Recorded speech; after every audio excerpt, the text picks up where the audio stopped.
Hey, family millionaires. Welcome back to Millionaire Success Story.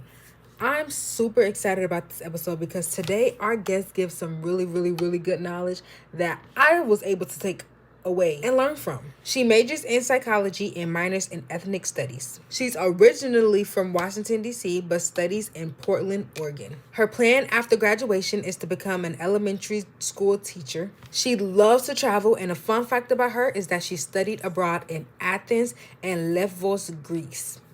Please welcome Damaris.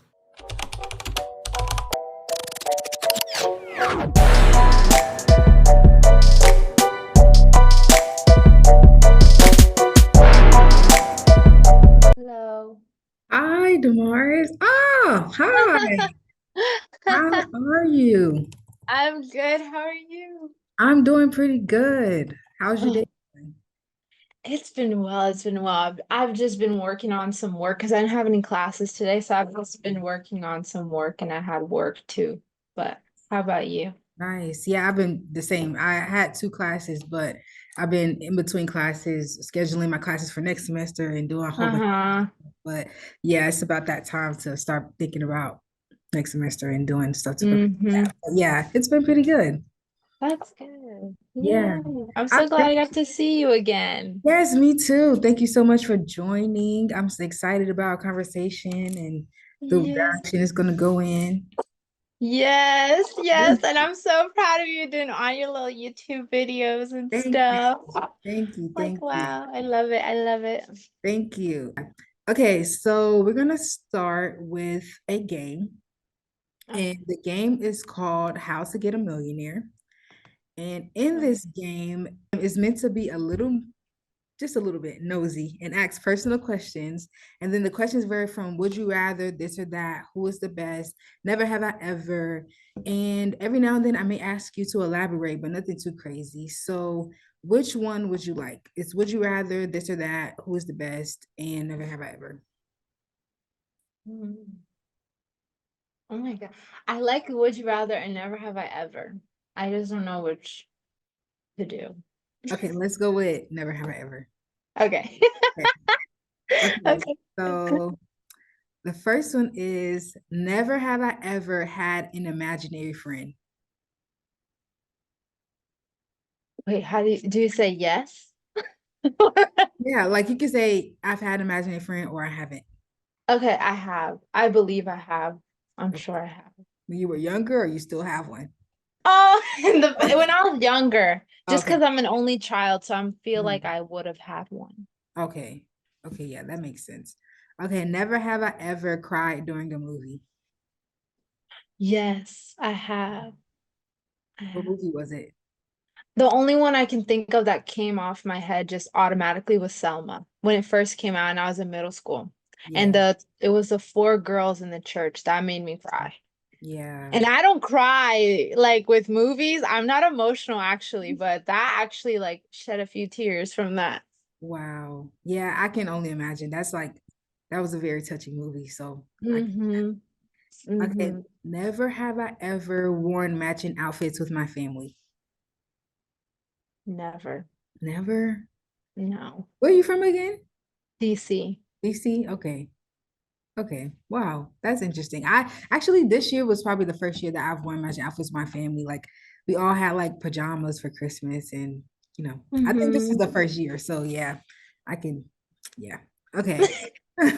Never have I ever blamed someone else for something I did. Oh, yes, I Hmm. have. Family or friends or random people. Um, Most likely friends, but like usually as a joke, like, oh, you did that. Or like, if someone farts, you just blame it on someone else. Yeah. Yeah. That's what I would do. Yeah. Never have I ever regifted something. Regifted. Oh, yes. Mm. Can you say what it was? Yes. For my birthday, I was given gifts, but within the gifts were in a basket. Mhm. And that basket, because I live on campus and I don't want to pay for storage over the summer, I wanted to get rid of it, but I didn't want to like throw it away because it was a nice little basket. So Yeah. what I did was I regifted it to someone who had just gotten out of surgery, but I used that basket. So it's like reuse and recycle. Wasn't even a bad Yeah. thing. Yeah, I was gonna say like that's not the same. Like when I thought of this question, I'm thinking something that you didn't really like. So you gave it to somebody else that you thought would appreciate Oh, it. that I have not done it. I have Okay. not done that. Okay, but But actually I like that because you're repurposing it for somebody that actually like, yeah, I like that. That's yeah. okay. Okay. Never have I ever quit a job. Never. Never. Wow. I also haven't had many jobs in my lifetime, but no, I have not quit a job. Interesting. Okay, do you cook? Yes. Okay, never have I ever cooked an entire four-course meal. Mm, never. I What's the don't even eat have you pork. cooked? Wait, what? What's the most that you cook? So like appetizer and dessert, or I mean Hmm. appetizer and entree, or entree and dessert, or something like that. I've done appetizer, entree, dessert. Okay, three courses. Yeah. Hey, that's not bad. So that was the end of How to Get a Millionaire. And I'm speaking into existence that we'll all be like millionaires. Like I'm so excited for like our journey.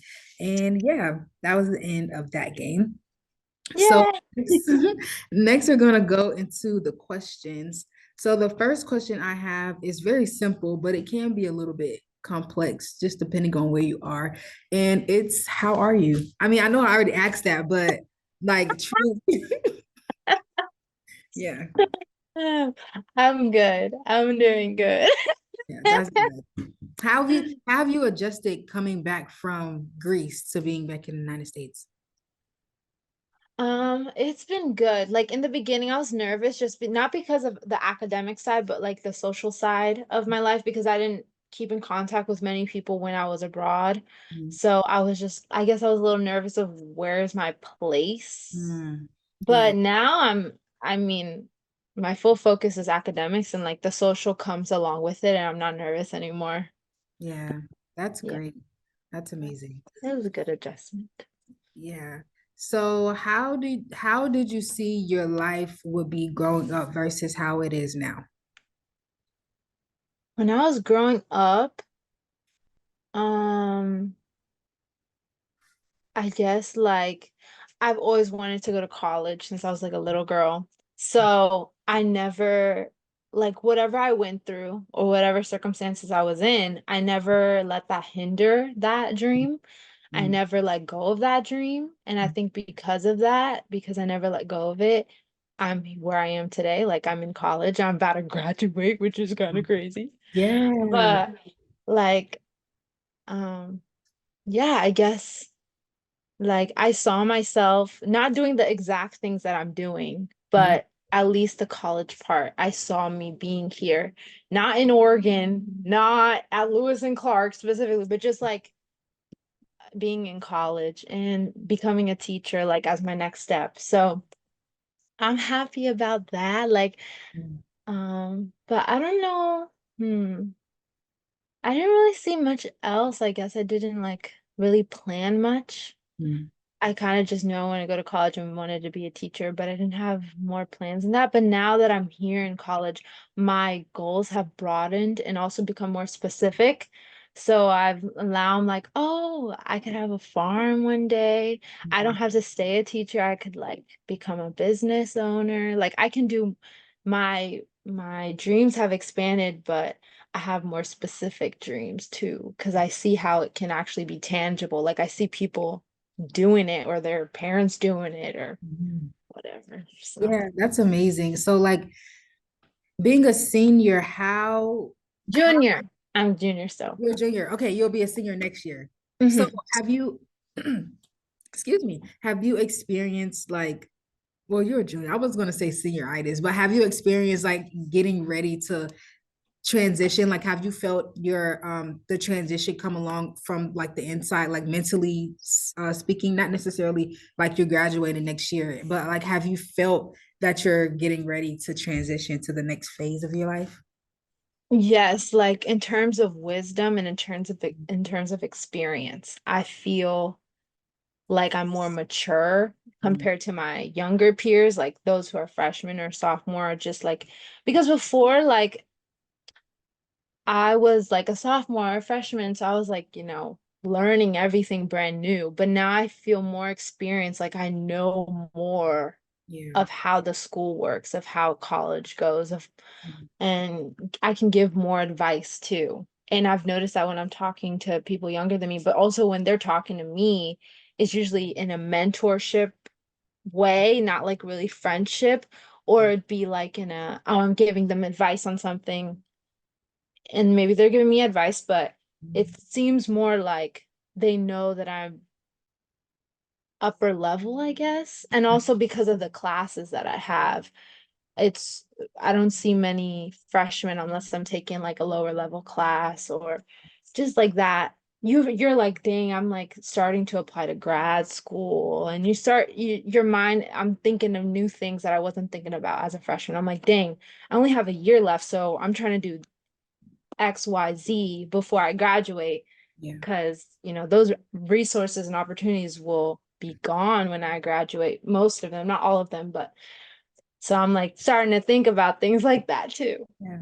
Yeah. So speaking of you thinking about your future, and then also you said you wanted to be a teacher, but also maybe owning a farm and doing other things that you can see that you incorporated into your life. Where do you see yourself in the next 5 years? Like if you were to create a plan right now, what do you see yourself doing? So I definitely have my master's already. Mm, I have some experience in teaching already in schools. I don't know if that would be in the United States or abroad.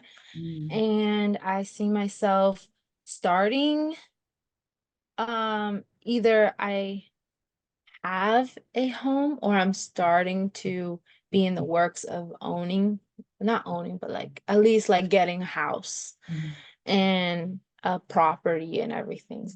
mm, And hopefully with that would come some like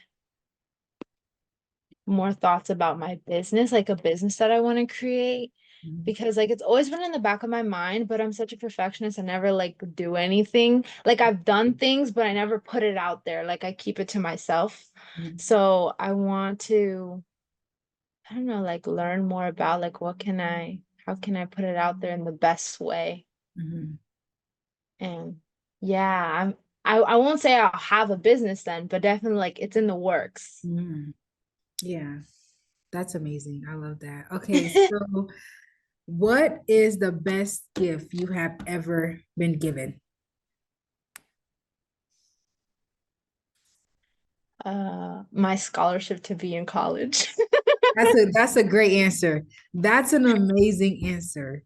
Uh, Yeah. Wow, that's an amazing answer because college is not cheap, and the fact that yeah, you get to get money to go to college and then pursue a degree and then have like things lined up, have resources like you talked about. Like, yeah, that's an amazing answer. I love the answer. Okay, so now we're going to get into like the financial literacy / money management questions. And so I know that, well, we met in Belgium, but in like you studied abroad in Greece, I studied abroad in Paris, but we were able to like all come together through like the Gilman Scholarship, which I think Mhm. was so cool. Like we all like clicked and really we had a good time. Like we had a really Yes, good time. yes, yes. So what made you choose to study abroad and what like did money play a role in your decision to study abroad? Like, was it cheaper? Was it the same amount? Like, kind of explain your process to that. Yeah. So similarly, when I knew I wanted to like ever since I was a little girl, I wanted to go to college. High Mm. school hit, learned about studying abroad. I was like, I'm going to study abroad. Like it Same, wasn't a yeah, question. same. So when I got to college and I had the opportunities, I looked at all the lists, da da da. With my school, studying abroad is included it's the same as tuition. Like you're not paying more technically. The only thing that changes is room and board. And in my case, I was usually on the 14 meal plan, so Mhm. it changed to the 19 meal plan, so it w was more expensive. But because of my scholarships, it wasn't for it wasn't like out of my pocket Mhm. like that extra cost of the just the trip in general, like not like transportation or food there or outside trips that I would do or like Yeah. things like that, but at least the program trip was I didn't have to like gratefully I did not have to pay for that. Yeah. But when I was so the, because of that, I had options like, and that's a freedom, that's a privilege, like to That have is. these options. I didn't have to be like, oh, I can't do this trip because I don't have money for this, because I didn't have to worry about that, which I'm very grateful for. Mhm. And so then I chose Greece because it just worked out with my plan. And then I'm in Greece. But even before I got to Greece, I had to pay for my plane ticket, which was not cheap. Mhm. But I'm again grateful because I save really well, but also I have money from my I work on campus, so I save very well. So I don't really spend it because I don't have to here. So Yeah. I use that to pay for my plane ticket. Mhm. And then the school also included in the trip fee is you get a stipend. Mm. So Oh, wow. we, so we got $2,000 directly deposited into our account. That was for like food because we were only given lunch at the school and only on the weekdays. So that was like for food, for emergencies, yada yada. Mhm. So that was very helpful. And because of that, I was able to travel outside of Greece Mhm. and also every once in a while spend on food and souvenirs and little things like that. And again, I save so much. Like I'm like I call like the poverty mindset, but basically like you don't want to spend because you're so scared that it's gonna be gone. So I don't spend unless I have to like justify my purchase. So Mhm. because of that, I had like a lot of money left over at the end of the program and I spent it on like souvenirs. Not all of it, but I spent some of it on souvenirs and postcards and stuff like that. But Yeah. yeah, I can't I remember wouldn't. the original question, but like Oh no, you answered the question very well, but I wouldn't call it a poverty mindset. I would say that's very, very smart to not just be able to okay. spend your money. Yeah, like that's smart. That's real Okay. smart. And that actually leads me to my next question. So, how hmm were the expenses living in Greece different from living in the United States? Cheap. Mm. Because I learned about the history and I learned about the contemporary situation going on there, but their economy is compared to the like France, where Mhm. you were, Expensive, Germany. very Yeah, expensive. German. I heard how much your meal cost was like, what? Yeah, And I think I remember telling you, like, I could get a gyro, which is like the souvlaki thing that everyone they call it the gyros here. gyro. Yeah, they call it gyros, but you get Yeah. a gyro for 3.50 3 euros and 50 cents. Mm. And that's like dinner. And Yeah. when you said 40 euros, I was like, that's like luxury. Like even the expensive meals, like if you're in the touristy side of Greece, Mhm. I would say like having a drink and appetizer and dinner is gonna be like 40, 50 euros. But like yeah, it was super cheap. And I was living in a neighborhood that wasn't very touristy, so I was able to get things for like the price that I feel like they should be. Mhm. And it was good, like super cheap, like super, super cheap. Now, if you go to H&M or like these like commercialized brands, are gonna be like American prices, but in euros. So that's Mhm. expensive. But Yeah. just like little restaurants or like activities. It's cheap compared to the US dollar, like so Yeah, cheap. that's really good to know because You say you didn't live in a touristy area. My area was, I could walk to the Eiffel Tower and I could walk to the Arc de Triomphe. So like my Mm, area was very touristy. And with touristy areas come tax prices. So like everything over there was very, very expensive. And then I feel like Paris in general is not cheap because even when I went mm, outside of the touristy areas, everything was still like really expensive. Like mm, when I say really expensive, I mean like the minimum I would spend on a meal probably is $20, and that's not including the appetizer or the drink. So it's like dang. it was 20 euros, but in dollars it was probably like It's 20 more. $23. Yeah, it's more. Mm-hmm. So yeah, that was. Yeah. Yeah, like and I mean, we could walk like 20 minutes to get to the Acropolis. Or Mhm. we live really close to the Pantheon Stadium, but despite those things, Mhm. it was still super cheap because in general the economy is full like, lower Mhm. and the people have to be able to afford those things too. So they're not gonna like up it. I mean, they do sometimes up it just for tourists, but in the neighborhood I was in, it's just like regular people that are local can afford it. Yeah. So I think you touched on this a little bit, but did you budget while you were abroad? Oh my gosh, yes. You did. I- Every single purchase I have a record of. Mhm. Not just because of financial reasons, Mhm. but be also just to like when I'm 60 look back and be like that's what I bought and that's the day that I bought it and that's how much it costed and that's how much it costed in American dollars in that time before like inflation. Like Mhm. it's like a historical record for me, but also like financial in the moment it was like financial for me because I was like, okay, the Gilmans gave me this much, the Mhm. school gave me this much, and I'll budget to say I'll spend out of my own pocket this much. And I wanted to see like I wanted to use my money last, so I used the Gilman and the schools first Mhm. and see like if it would like ever get to up to that point. It never did, which I'm really happy about. So I Yeah. had like leftover money, but Mhm. yeah, I just budgeted like everything. Like every day I would write it in like on November 3rd. I got this thing, it costed this much, in American dollars this much, and I have a whole long Google Doc of that. Oh, so you did it on Google Docs, like you didn't physically write it on a piece of like a piece of a notebook or something? No, I did it on Google Docs and I also separated with categories. So I would have like souvenirs, travel, accommodations, like everything was categorized too. I'm gonna take that because like that's really, really smart. That's really But smart. it can be like very technical. Like if you Mhm. like some people they want like I would keep receipts just so I could have remembered. I wanted to know the cents. Like I wasn't just sometimes I would like overestimate just Mhm. to be safer, but a lot of times I would like it cost 21.32 for my groceries. Like I would put the 32. Like I would not put 22. Like Yeah. I was Wow. very That's amazing. What are some things you feel you can work on? You've mentioned a lot of things that you do well when it comes to money management, but what is something that you think you can work on? um something I can work on. Learning about the credit card system and learning about Roth IRAs and saving high yield savings account. I've Yes. been really trying to get into that.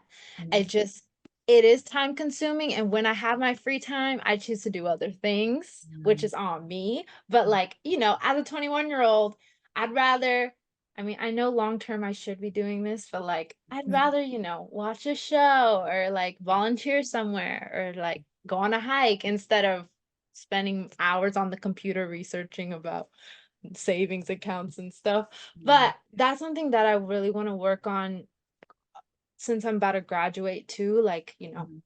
I know I'm able to get an apartment without a credit score, but I should have a credit score, Mhm. you know?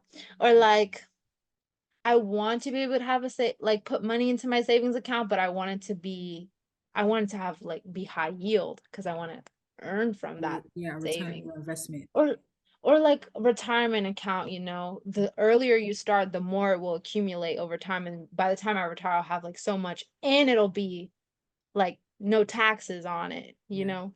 So I've thought about these things. I just haven't like done anything. So Mhm. I that's what I want to work on. Nice. That's a great goal to have. And Hmm. so what are some financial responsibilities that you have now that people don't think about when they go to college? I love that. Um, Financial costs. Well, some people pay for health insurance. I know ways to get out of that, so like that could be a whole different question, but health insurance, probably transportation, like if you ever have an appointment so or something, your Ubers, your Lyfts, all that. Mhm. Let's say the food isn't great one day, or you want to cook with friends, groceries. I'm trying to think of like really good ones though. Like ones that are like undercover that people don't think about. Let's talk about the health insurance because you mentioned that, and I'm like, yeah, how do people get out of paying for health insurance? Okay, so at least in the state of Oregon, every state is different, but with most schools, they have a health insurance that they want you to buy, Right. and that can be really expensive. Mhm. So my first year, I indulged into it because I'm a newbie, I don't know anything. Then Mhm. I learned that as a college student who definitely makes under like poverty level, like I don't make barely anything, you qualify for like food stamps and SNAP and all that stuff for Yep. the state that you're currently going to school in. Because technically, I kind of live here because for the most of my time is spent here, not in DC. Right. So I have an address here, like most students would if they have a dorm. Mhm. So you use that address to get um benefits from the government, from the state government, wherever you go to school, and Mhm. they provide health insurance, which is a part of, the food, if you qualify for food stamps, but if you don't, you can qualify for health insurance. Mhm. And that's what I do because since I'm here most of the time, this is where I have to get my dentist appointment, my doctor's appointments, and the health insurance that the school provided didn't allow me to do those things. And I was paying, it was so expensive, but it didn't include those things. Like you would have to pay more. So it didn't make sense, like logically or humanely. Why Mhm. wasn't I getting, I haven't like had a doctor's appointment in so long, dentist appointment in so long. So I just used the state government insurance of Oregon to like Mhm. get it done. So I recommend it for all the newbies out there. So how do you get food stamps as a college student? Like, have you gone through that process or Yes, you have to qualify for it and you have to apply first. And they'll tell you if you qualify and then you'll start receiving mail and you'll receive like all the things that come with that. Mhm. Personally, I didn't want to get food stamps because I already have a meal plan here. Okay. But other students who might not be on a meal plan or they have a meal plan that isn't like, I don't know, it's like flex dollars. It's not like actual meals. They Right. could probably qualify for food stamps Mhm. because I don't make enough money. Like I only work on campus. I Mhm. qualify for health insurance to the state and you just apply, like you can look it up, like your state's like I don't know what you call that, but like your state, wherever you go to school, and then you just make an account, do the application, not even a long application. You just have to show proof of like your income, like however much you're making, Mhm. and you're most likely making not enough, so then you qualify, and then Yeah. they just send me a card, and Mhm. then they send me mail, and yeah, it's like so simple. But Yeah, also that's Oregon is way nicer. Like Oregon is so nice. Like Texas might be a little different. Like every state is yeah, that's really good information to know. And thank you for that. Thank you so much for that. yes, yes. So now we're going to get into the mind over matter segment. And so tell me about a time where your heart changed the dynamic of a situation because we make decisions not only with our head, but we add a little bit of compassion to our final choice. So tell me a time where you have implemented mind over matter. Okay. So basically when I use my heart in a situation. Yeah. So when I say like we don't make decisions with our head, so we don't only use logic, but we put a little bit of compassion. We consider like all of the well, maybe not we, but a lot of times people consider like all of the choices. So like maybe your feelings or maybe another person's how what their situation and maybe what they're going through. So like tell me about a time where you have used mind over matter. So when I say mind, it's more about like compassion and you have had a heart to change the direction of the current situation. Okay, in my own life or anyone or It could be either or. hmm. Hmm. Like maybe you have a story of like somebody you know that had a that changed their direction, or maybe you could talk about yourself. It could be either or. Okay. It's just because like I feel like I do that like a lot. So I'm trying to think of like a good one Okay. experience. Okay. Because um like as a posse scholar, which is like a I forgot you're a posse scholar. Oh, wow. Okay, sorry. Go ahead. Go ahead. so yeah, so as a posse scholar and as the first posse scholar like Wow. cohort on my campus, Mm, I have a lot of posse babies. So mm, I feel like I anytime like I see something or whatever, I think of them, but not like with logic, but like, with my heart. right. Like if I see like an opportunity or like a resource or like something that comes to my head that makes me think of that specific person that I've talked to, that's Mhm. like one of my posse babies, I send it over or let them know about it. I'm trying to like think of like a specific, it's just, hmm, it's a good question. It's just like gonna take me. But I think like you saying that you think about other people, that's using mind over matter. Like you're not being selfish. You can easily say, oh, I'm a posse scholar. They can figure it out for themselves because I figured it out for myself. Like you can easily have said that, but you didn't. You allow yourself to be a resource for them in order for them to receive different opportunities and different moments and have like a good experience in college too, just Yeah. like you have. So I think that's amazing. So we can stick with that. We can stick with that. Okay. Okay. Okay, yes, because Yeah. also like I said, now I'm becoming a senior, so I have this like wisdom and advice and Right. I love sharing it with them because I mean, they're always going to learn things on their own without any person telling them things beforehand, but it's nice to know some things before figuring it out on your own. Like especially things that I'm like I can't think of anything specific right now, but just things that I'm sure that I've been through where I'm like, dang, I wish I knew that before I just like did all of this stuff, like health insurance or something. Like the Mhm. amount of posse babies I have told about like guys, Yeah. you don't have to pay for Pacific Source. Like it Yeah. doesn't do Yeah. anything Yeah. because I don't want them to like a lot of them probably don't have that much money in the first place. So I don't want them to spend things in unnecessary places just because the power structure tells them to spend things in certain places. I want them to know like the truth, like what's really happening and give them advice so that they can be successful because I want to see all of them graduate. Like whether it's from my college or from a different college because maybe they don't like it here or whatever, but like I want to see them all graduate and I want to come to all of their graduation. Yes. I love that. I Yeah. absolutely love that. I'm taking notes. That's why I keep looking down, but I'm taking notes. I'm listening though. Yes, no worries. But Okay. So yeah. my final question is, and you've already answered this, but if you could give one, like you have, this was amazing. I absolutely love this. Like this is amazing. But what Yay. advice would you give to another student or young adult who is afraid to take the first step in approaching life on a broader level? So not just looking at their current situation, not just looking at, oh, this is where I came from, so I'm limited to options and all Mm. that. But what would you give and what advice would you give to a young adult or a student that's looking to go broader or do more things and have different opportunities? Okay.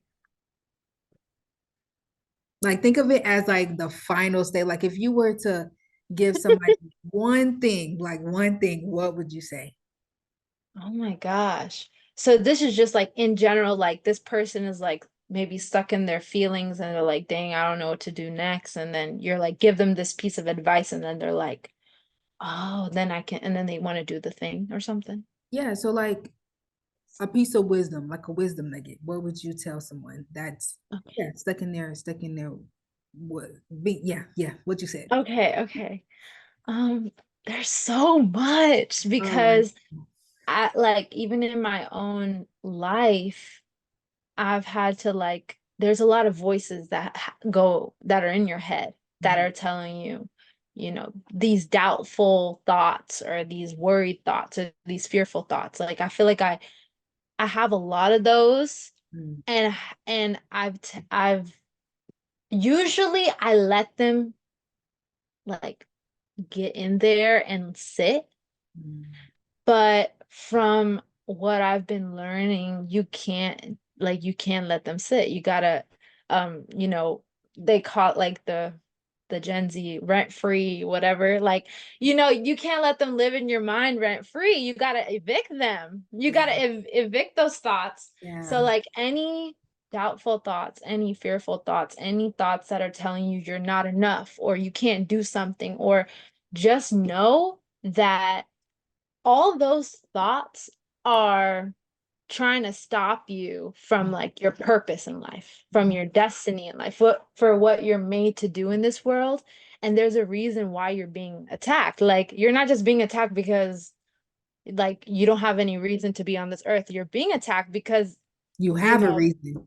you have a reason. Yeah. So they don't, those thoughts don't want you to Mhm, accomplish what you're meant to do on this earth. So right. you gotta evict them from the start. Once you hear one, you gotta be like, no, and say something. Don't just say no to it, but fill it in with something positive. That's what I've also learned. You can't just like, for example, like certain habits we have, like biting our nails or something. You can't just stop biting your nails. You gotta fill it with something else. Mhm, So if you're like, no, I will not worry about XYZ, instead be like, I am strong or I am powerful or like something positive to fill yeah, that negative thought with. And just like over time, that will become the new habit. And those thoughts all the time, they're just evicted automatically. Like it's gonna take time for some people, but mhm, over time, those thoughts will just like every time they come, just evict them, evict them, evict them. Like so I would say when you're in that place in your life, mhm, like where you're just not feeling the best, know that there's a reason and know that you have a greater purpose, a greater destiny. And you might not even know that right now, right. but just know you're not here for no reason. Like, you know. Yeah. That is absolutely amazing. You just helped me, like you really just helped me in my journey and my what I'm yeah, you're amazing. I absolutely like I love come on, like yes, yes. Thank you so much for joining me. This was like my heart is really full right now. Like Oh, I love that. I love that. yeah, No, but this thank is fun too.